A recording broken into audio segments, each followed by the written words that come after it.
people say the best thing ever to come out of Burgess Hill is the A273, but they're wrong.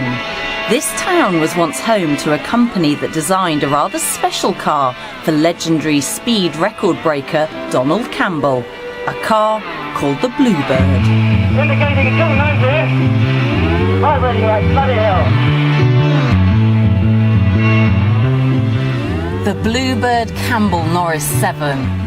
It was so ahead of its time that many believe if it ran today and could reach its top speed, it would still be the fastest wheel-driven car in the world. It was said to be 50 years ahead of its time. So 50 years on, I've come to the National Motor Museum at Bewley to take a fresh look at the car. It's like a sort of crouching blue tiger, if you like. It's an iconic shape.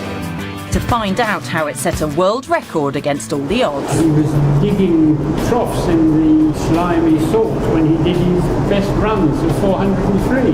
And to reveal the modest Sussex inventors Ken and Lou Norris, the men who made it all possible. They were very humble people, never ever said you can't do that. Donald Campbell and Bluebird became household names back in the early 60s, but Campbell's biographer, David Tremaine, thinks the Norris brothers deserve the same kind of recognition. Donald Campbell is lauded quite rightly as the only man in history ever to do the water speed and the land speed in the same calendar year. But also the Norris brothers should be lauded for that because both products were their designs and they played such a key part in both attempts. Without them, it wouldn't have happened. Before the Bluebird boat and the Bluebird car, Norris brothers weren't known for designing vehicles. But Donald Campbell knew the brothers and had total faith in their engineering skills. So he asked them to design a record-breaking boat and car. According to Donald Stevens, Norris brothers project coordinator, it was typical of Ken and Lou to say yes. We just took on anything that most people would either couldn't do or wouldn't do, from how to generate electricity out of the sea to containing very, very cold liquids to designing things like this. So how did a company more used to designing explosion-proof boxes, wrapping machines and sweet factory components do it? Well, it all began with a special method Ken Norris devised for finding solutions to complicated problems. He called it morphological thought. It was a way of making a chart which every single possible way of doing the job would be included. And from that you could then select which way was the most practical way or which way might have some development, and from that you could choose all sorts of things. While Ken dealt with the aerodynamics, Lou oversaw the mechanics and decided to power Bluebird with a modified aircraft engine. Hugh Standing was the car's main mechanical engineer.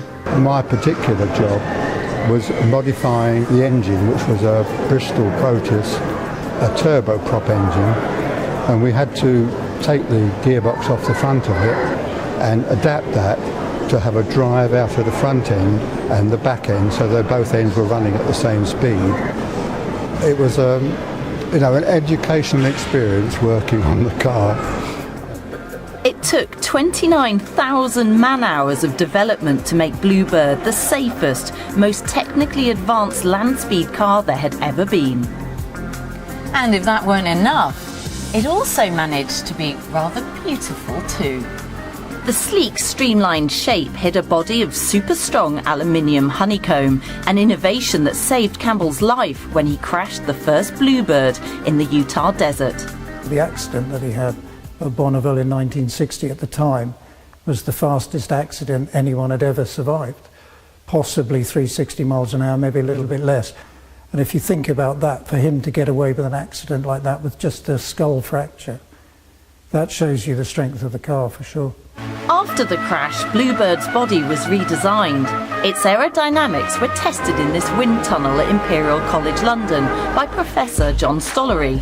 He says the car had to have its sexy humps because the tyre manufacturer Dunlop said that Bluebird needed huge 52-inch wheels. Check it out. We were forced to have very large wheels, hence we've got to have these streamlined covers over the top. Now the problem there is, if you look at it, the front arches act as fins which are very well far forward. So if the car does begin to deviate, that tends to carry it even further off course. The solution was to add a tall tail fin to stabilise the car and keep it running in a straight line. Now, the only problem was the Australian weather. It hadn't rained at Lake Eyre for 20 years, but being an all-British affair, it rained cats and dogs as soon as the team got there. This exclusive footage, never before seen on TV, shows just how bad the conditions were. So bad, in fact, that Donald Campbell said the surface was like the skin on a rice pudding. There's no telling how deeply the rain has soaked in, and it certainly looks no place for a 4.5-ton car. But they went ahead anyway. Bluebird had to make 2 runs to break the record, and just managed it, sinking into the salt, its belly scraping along the ground. The speed recorded was a new wheel-driven world record of 403 miles per hour. But had conditions been right, how much faster could Bluebird have gone? Well, the current wheel-driven land speed record is 4:58. I think Bluebird, at its peak, with the right tyres, the right conditions, could have set a record between 450 to 475 miles an hour on the right surface. And the tragedy is it never did ever run on a surface that befitted the car itself. Donald Campbell died attempting a new water speed record in 1967, and with his death went any hopes of running the Bluebird car again. The Norris brothers continued to innovate and invent until Ken died in 2005 and Lou in 2009. Neither one ever received the credit many feel they deserved. So the one thing I'm sure of is that neither of them would be particularly bothered that they didn't get it, because that was their nature. They would have had their satisfaction in designing something that worked. To them, that was the accolade they wanted. All the same, it does seem a shame that they're not remembered, especially in their hometown. The Bluebird car is a 20th century icon. Sleek, futuristic and unique. And yet when you come to Burgess Hill, there's nothing here to show that this is where it was conceived and designed, and no sign that Norris Brothers ever existed.